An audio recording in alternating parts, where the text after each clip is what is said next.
A journalist freaks out because America dares to speak out. Axios CEO Jim VandeHei was honored by the National Press Club last week and ranted about his noble profession being overtaken by citizen journalists and Elon Musk. Roll it, Paco. Everything we do is under fire. Elon Musk sits on Twitter every day, or X today, saying like, we are the media, you are the media. My message to Elon Musk is, bull. You're not the media. You having a blue check mark, a Twitter handle, and 300 words of cleverness doesn't make you a reporter any more than me looking at your head and seeing that you have a brain and telling you I have an awesome set of tools makes me a damn neurosurgeon. Being a reporter's hard, really hard. You don't do that by popping off on Twitter. I hate this damn debate about like, oh, we don't need the media. Like, it is not true.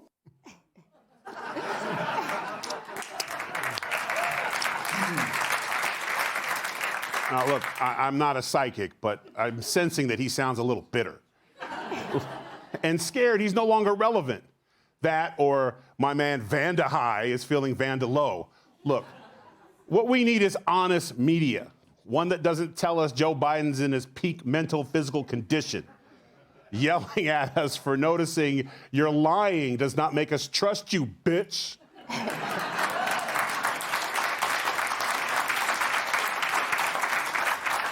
Glenn, how they have the temerity to be upset? They literally have done nothing but lie for almost a decade, and now they're upset that people look to other places to get news? Yeah, right. He said 300 words of cleverness. Yes. It's like 300 more words of cleverness that have been spoken on MSNBC, but nevertheless. So, yeah, I just want to say, suck it up, Buttercup. Yeah. This world we live in, okay?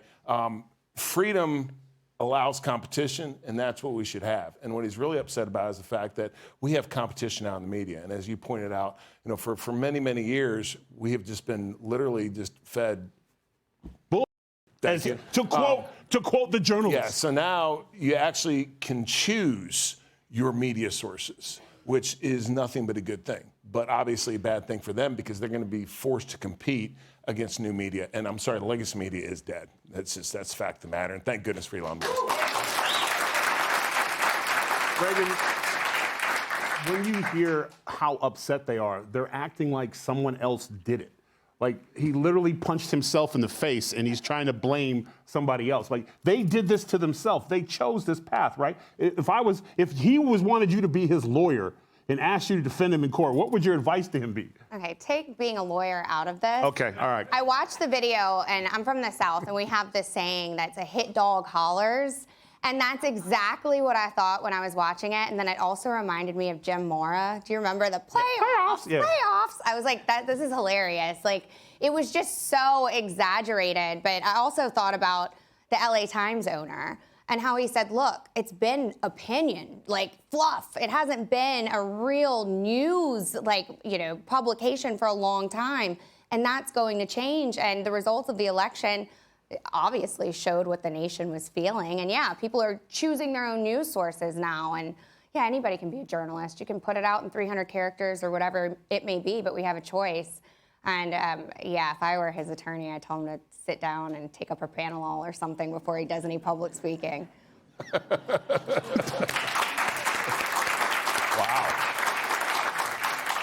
Tigger, you're either, if you're wrestling, a promo is a match, match is a promo. Like Right. If you're on the mic, you have to make it. If this guy was a wrestler and he was coming through the curtain, I know you'd be there, but I don't think you'd be there to greet him. No. Now, I've been on the wrong side of that. When it came through the curtain and Taker's there and he's not smiling, what would you tell him when he came through?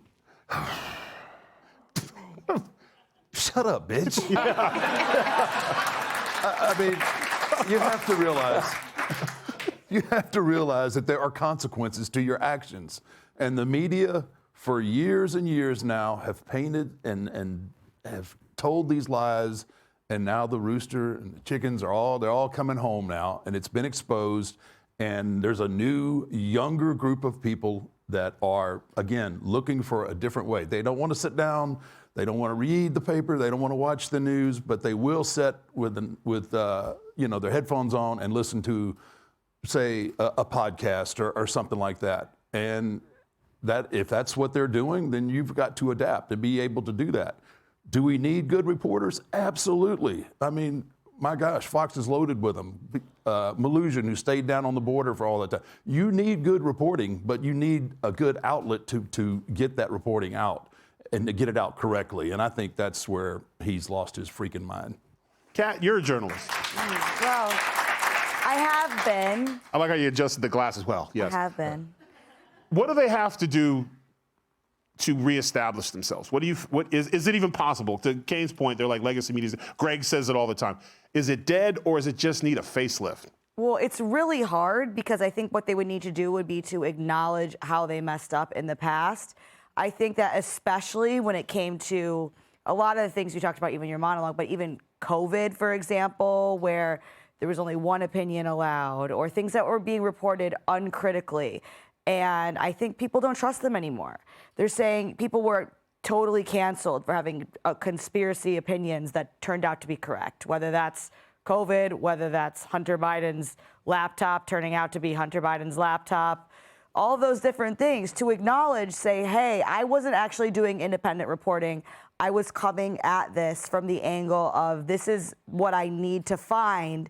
And they'll go in, they won't go out and look for various sources. They'll go out and try to find somebody to tell them what they want to hear. So it's the point of view before the reporting. And I think that you need to actually see them, because everybody already knows it with a lot of these people. You need to see them acknowledge that first and then make steps forward to say, okay, how this is different, because people are wise to it by now. I think they're gonna have to go back to, like, remember they used to have editorial when somebody was talking, but instead they'll just have someone, this guy's full like, this guy's making it up. He didn't even read the newspaper today. Like, I think they should allow other people, but to your point, they're gonna have to, accountability, I think, is the first step, and we'll see if we'll get there. Up next, will Jaguar feel the sting after doing the DEI thing? Hey, Sean Hannity here. Hey, click here to subscribe to Fox News YouTube page and catch our hottest interviews and most compelling analysis. You will not get it anywhere else.